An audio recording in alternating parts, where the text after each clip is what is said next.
You're watching the After Business Morning. Welcome to the Eastern Business Report, which is designed to bring you up to speed on business activities and, of course, policies that pretty much affect businesses and the economy of the southeast region of Nigeria. It comes right after Global Business on the After Business Morning. And on today's edition of the Eastern Business Report, we will be looking at something very interesting. Issues bordering on the PH Refinery September 1 deadline, where it's reported that the refinery has gulped quite a number, it's a huge chunk of money.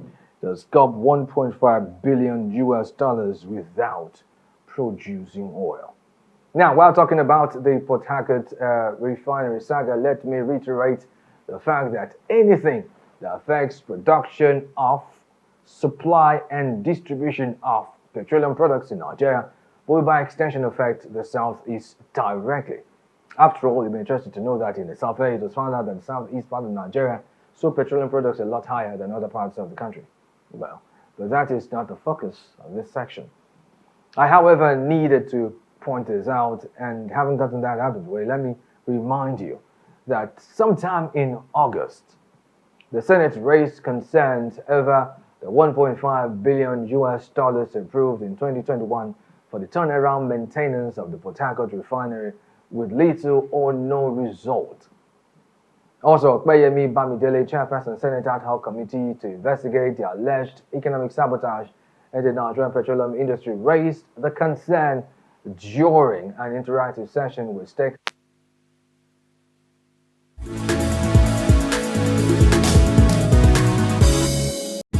You're welcome back to the Eastern Business Report. Sincere apologies for that break there, but then again, we're still talking about the PH refinery, and it's incredible to know that such amount of money has been put into this, but not 1 liter of petroleum product has been produced. But then, to set the course for this conversation, let's take a look at this reportage, and it has to do with it's a mini documentary of a sort, and it was done by NNPCL about 8 months ago when they were trying to celebrate the coming on board of the PH refinery. Let's take a look at it.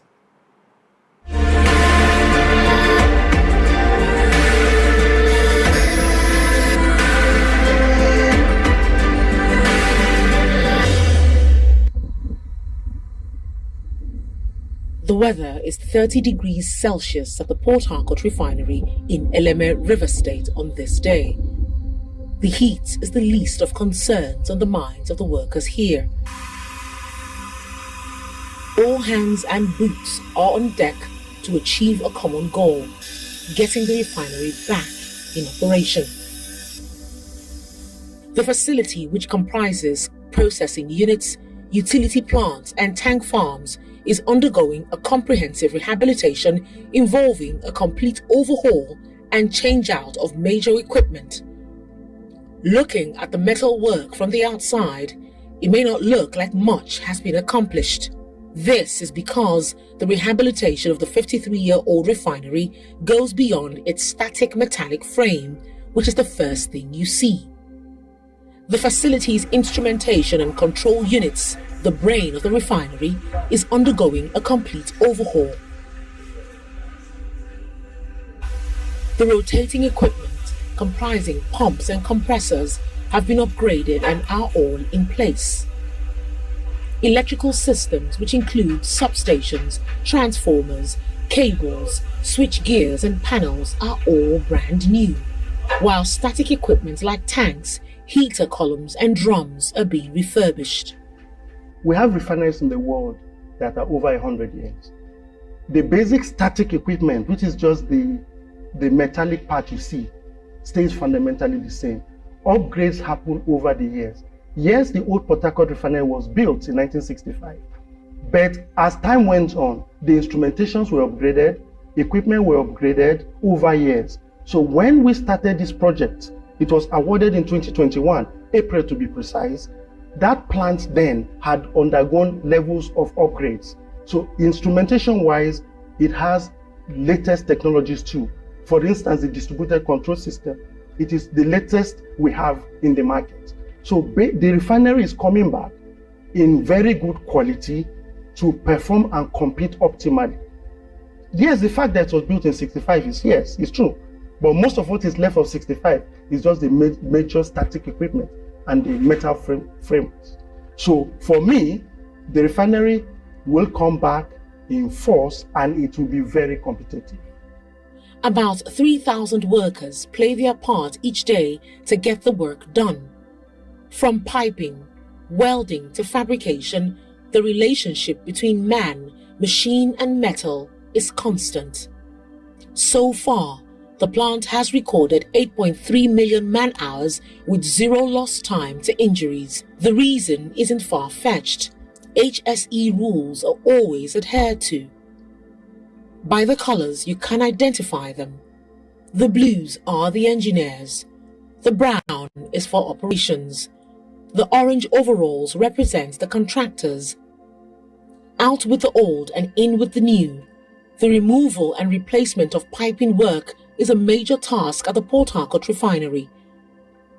For a refinery built in 1965, it's understandable. Over 75% of this task has been completed and accelerated as workers run day and night shifts. The plant has also recorded remarkable milestones against all odds. Basic markers for a major project like this is deliveries of your long lead items. We have items here that we've installed in the plant that took 18 months to manufacture. Those items are now on ground. We have the boilers, we have pumps made by OEMs, Gabonetta, Arturia in Italy. They've come on site and we've installed them. So our long lead items are on site. Instrumentation are on site. We've completed most of the procurement we need to do. The procurement, we have gone over 98%. Most of them are now delivered and they are on site. Piping work we're doing, we have progressed extensively. For electrical, we have had most of our cable laying done. Many of our substations now have been energized. So when I say December is feasible, yes, because we have really progressed extensively. So that makes me very comfortable. For the construction, that is the part I'm finishing now. And that's the part for the old refinery. I'll have it ready by December 2023. As promising as it sounds, the question on the minds of many is the cause of delay in delivery. The managing director of the Port Harcourt refinery reels out the facts behind the recess. We had clear governance in place to award this project. However, when we came to the tendering process, remember 2020, COVID came upon us. And we worked throughout the COVID. We were interfacing with the OEMs, with the contractors, potential contractors then, bidders, throughout the COVID. And we ended up at award in early first quarter 2021. Remember, COVID was still with us then. That was when we awarded the project. This contributed to the initial mobilizations and placement of our long lead items. Now, here it was, a lot of the factories in the world were shut down. China was shut down, Europe was shut down, so there was a lot of force majeures by the OEMs because they couldn't produce them on time. That was one of the factors. This also added to the extended COVID shutdown in China. It took a while for China to open up. Also, the global supply chain was broken. We had so much problem sourcing our parts, even getting these parts now delivered. So that was the first one that was the issues that caused the delay. And as we're coming out of COVID, the Russia-Ukraine war now hit. The sanctions on Russia and the countries that were affiliated with them, and also getting these materials out became an issue. To even worsen it, the global manufacturers of arms also came into the market. Remember, this plant operates on very smart technology. Sadly, you may know that these smart technologies are what drive wars. So when the global arms manufacturers came in, they are the big boys. They took everything off the market. Components became a problem. We couldn't source, and the manufacturers also threw in further force majeures. Despite all these challenges, we're able to come back, put the project back on track, and we're now aimed at the end of the year to deliver the old refinery. This explains the celebration of the arrival of two 120-ton per hour boilers manufactured in Italy, weighing 200,000 kilograms. It is used in generating steam used for atomizing fuel and various processes, including running equipment like turbines and fire preventions. The boiler is just one of many long lead items that suffered major delays in arrival. On completion of the rehabilitation, the refinery will produce petroleum products such as liquefied petroleum gas, premium motor spirit, dual-purpose kerosene, automotive gas oil, and low and high pore fuel oil. For the managing director of one of Nigeria's biggest and oldest refinery, the success goes beyond the operations that will begin in December 2023. So the beauty about the rehabilitation going on in Port Harcourt Refinery is that we imported a lot of long lead items, and these equipment are going to serve us for generations to come.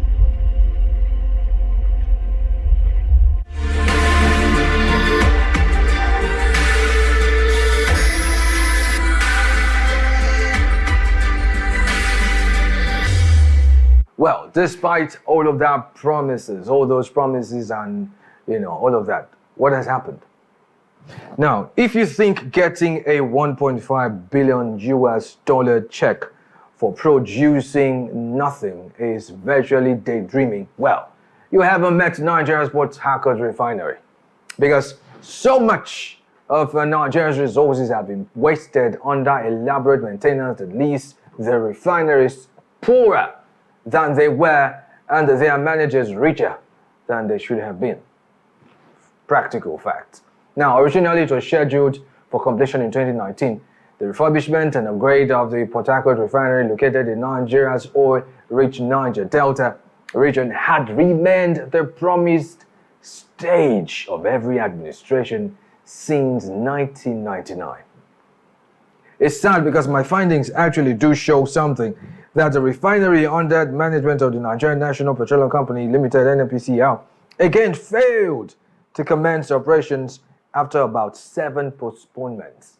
Now, this move comes about 4 years after an approval of $1.5 billion US contract to Italian Mare Tecnimont in April 2021 for the renovation and, of course, modernization of the refinery. Now, let's put this in context. Now, I just shared with you a video that I stumbled upon, and it is cringing to see all those details there, and yet we still haven't seen anything change. I'm interested to also know that the man Heineken Lokbobori, Minister of State for Petroleum Resources, Oil, actually said on May 29, 2024, that the Port Harcourt Refinery would start petrol production within the quarter ending August 2023. Now, let's look at that. I'm going to, quote his words verbatim. He said that they, which is of course NNPC, give me reports weekly. The reports I have on my table before I came here, him speaking, is that hydrocarbons have been introduced and shows that within the next quarter, hydrocarbons will be refined and sold to the public. End of quote. Now, this was not the first time the minister would tell Nigerians that the Port Harcourt Refinery would come on stream. Now, on the many previously failed deadlines given by the current administration for the operationalization of the Port Harcourt Refinery, the minister said he would not be blamed. That's the part that intrigues me, that he would not be blamed for the failed deadlines. Now, question is, who is to blame?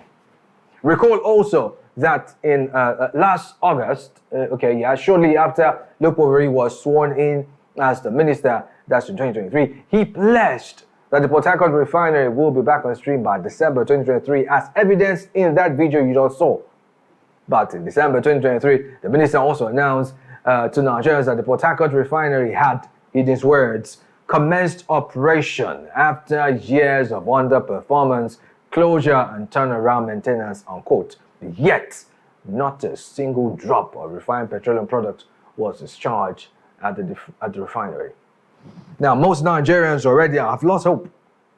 because that's the truth. And they have lost count of the different dates given by government officials for the resumption of the refining activities at the Port Harcourt refinery. Interestingly, too, in July, Mele Kyari, Group Chief Executive Officer of NNPC, stated categorically that the refinery will come into operation early August. Meanwhile, it may be interesting to know that Nigerian youth are already calling for Mele Kyari's resignation. Yeah, that's what it is. I saw that on the papers this morning. And then Kyari had earlier stated sometime in 2019 that NNPC would deliver all the country's 4 refineries before the end of former President Muhammadu Buhari's administration.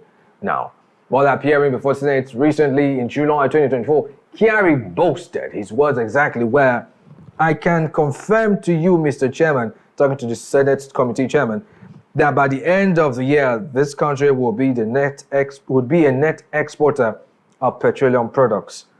End of quote. Now, does it appear that this is the case? Yes and no. This is not the case because clearly we're not even close to being able to produce like that. Because later in January 2024, Kyari also said the refinery was being tested and will be ready by the end of January. Now, during the second month of the year again, the Shell Petroleum Development Company of Nigeria Limited completed the supply, listen to this, completed the supply of 475,000 barrels of crude oil to the Port Harcourt refinery, raising expectations of marketers that production was set to commence. But then again, in mid-March, Kyari said that the Port Harcourt refinery will commence operation in 2 weeks' time, precisely in April. Yet, till date, absolutely nothing. Now the question is, who can Nigerians hold accountable? Both of them are saying they should not be held accountable. Now, to wrap this up, this reminds me of something I saw former President of the Federal Republic of Nigeria say, in the person of former President Olusegun Obasanjo. He said that running state-owned refineries is shrouded in corruption. I couldn't agree any less, because the truth of the matter is, how would an entity, I mean, if you were given that amount of money, I'm not sure you'd be in the same level you are right now. If your business was given that amount of money, I'm not sure your business would be on the same level. Well, that's what it is. Now, imagine that sum of money, as much as, okay, let's say it's not up to that 1.5 billion. Let's say 1.5, just only 1 billion. You give 1 billion US dollars to put in your business. I know what you probably would have done by now. I mean, the whole world will hear that you have arrived, because your business will be all over the place. But this amount was given to the Port Harcourt refinery, and absolutely nothing is there to show for it. Not one drop of any petroleum product whatsoever produced. And we can't seem to see anybody that we can hold accountable. That's the sad part.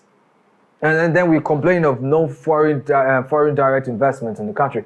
Who would want to come invest in a place where there's absolutely no respect for the rule of law, no respect for the place of accountability, etc.? Think about it. If it were you, would you put your business in that kind of business? I mean, your money in that kind of business. Take, for instance, there's a business, I mean, you have money, you want to put money somewhere, but somehow the indices on ground show that if you put your money there, that money will just go and there'll be no respite for you. I mean, there's no way you go to chase to get your money back, that the system will favor you, because, of course, it's not designed to favor you. A sad reality, that's a sad place we find ourselves. And quite recently, like I said earlier, already quite a number of Nigerian youths are asking for the resignation of Mele Kyari. Do you share this sentiment also? Do you think that as far as this sector is concerned, everybody who has contributed in one way or the other to put us in the mess that we are should resign? I give you an effect of this. Are you aware that the landing cost of 1 liter of petrol, as it were, right now, is about 1,200 naira? I saw that on the news today. 1,200 naira landing cost for 1 liter of petrol. Now, how much do you think it will now be at the filling stations? Just think about it.